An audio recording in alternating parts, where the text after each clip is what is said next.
Hey guys, it's the Acts 10 Bible lesson, and I'm doing it at night, the night before, so I'm not real dressed up, and I'm in uh, my TV room here, and because I want to get all the videos out to you guys before the day starts. I'm gonna try that because I think that's one thing that you guys appreciate rather than me putting out videos throughout the day.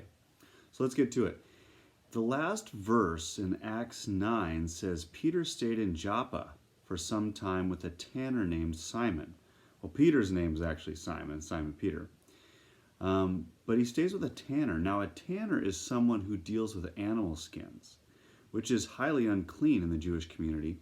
He would have been Jewish because his name is Simon, but he would have been kind of thought of as a low, kind of unclean person, not someone really to stay with. And again, because God chooses those we wouldn't choose, Peter decides to stay with him.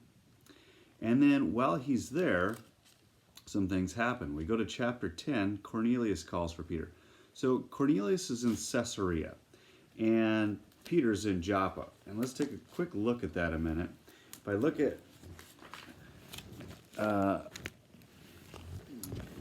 at a map here, Jerusalem's down here. Basically, right out to the coast would be Joppa. And then up here would be Caesarea. And Joppa and Caesarea are probably about 30 miles apart. Okay? Just to give you a little visual where we're at. And Cornelius was a centurion, and they always talk highly of centurions in the Bible. They are upstanding men with great noble character and that kind of thing. And he's part of the Italian regiment, which I guess was a pretty good regiment, usually in charge of 100 people. And it says he was devout and God-fearing, which meant maybe he was Jewish, maybe not, but he really did respect and value the idea of a single one God. And he was praying to that God. He would have known the Jewish God. We don't know to what depth, but he was devout towards that one single God. It probably made a lot of sense to him, and we can see why. And then he was visited by an angel to say, hey, go to the 30 miles south to Joppa and send for a guy named Peter, Simon Peter. And so then he's like, oh, okay. And he sends a couple of his servants to go down there. So then while they're heading down there, Peter has a vision while they're coming to get Peter. And Peter, as he's fallen asleep, he gets a vision from heaven about if you can imagine a sheet coming down from heaven held by the four corners, and as it's being lowered down, it has all these animals in it. Four-footed animals, reptiles, birds of the air, and things like that. And a voice from heaven says, get up, Peter, kill and eat. Now he thinks, probably to himself, that this is some sort of test, something to get him to slip up, because he's like, no way. Those are all, unclean animals. I know I'm not supposed to eat those, and they're still bound by the law. And he's like, surely not, Lord. And then the voice says a second time, it comes down again. And he says, the voice from heaven says, do not call anything impure that God has made clean. Okay? So what he's saying is three times these things come down. He says, get up, kill, and eat. And Peter's like, no, no, no.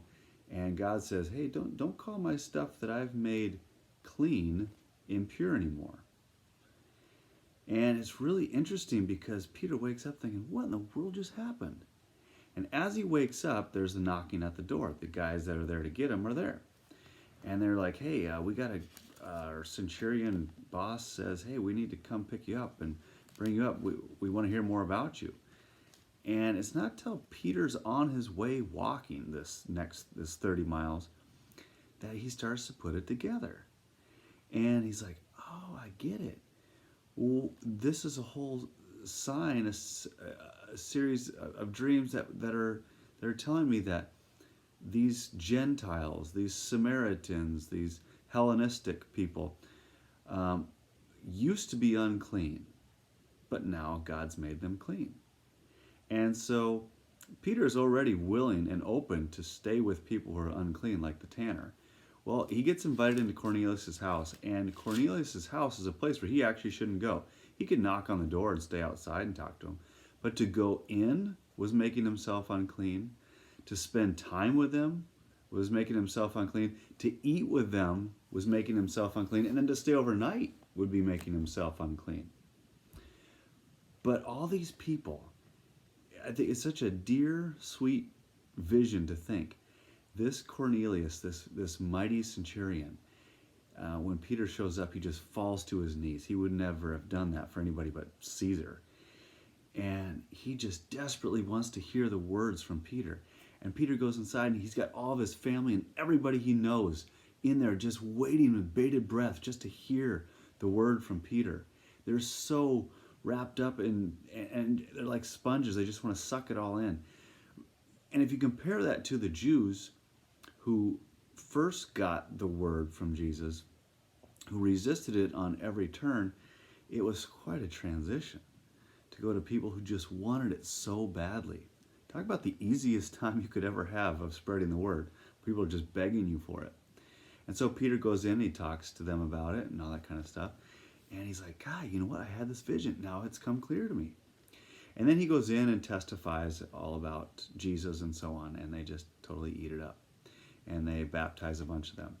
Now in chapter 11, he's going to have to explain his actions, because word's going to get back to the other believers that, hey, why did you do something that was so unclean, Peter? And then he has to justify it. Okay? Now the questions are, who was Cornelius? Well, a centurion. What kind of guy was he? Describe his vision. He was a God-fearing Roman, centurion, and he had a vision that he was supposed to send for Peter. Then it's described Peter's vision. Well, we talked about the sheet coming down 3 times with all the unclean animals. And God says, Peter, get up, kill and eat. And Peter refuses because he thinks, hey, I'm not supposed to. And then what's the interpretation of Peter's vision? Well, that people that were considered unclean before, which would be most you and I, we are now welcome to the full glory of God and to repent and be baptized and be part of the whole plan. And then I think that covers all the questions from chapter 10. So, all right. Make sure before you've watched this video, maybe it's too late to say it, but make sure you read it first too, okay? Or reread it afterwards.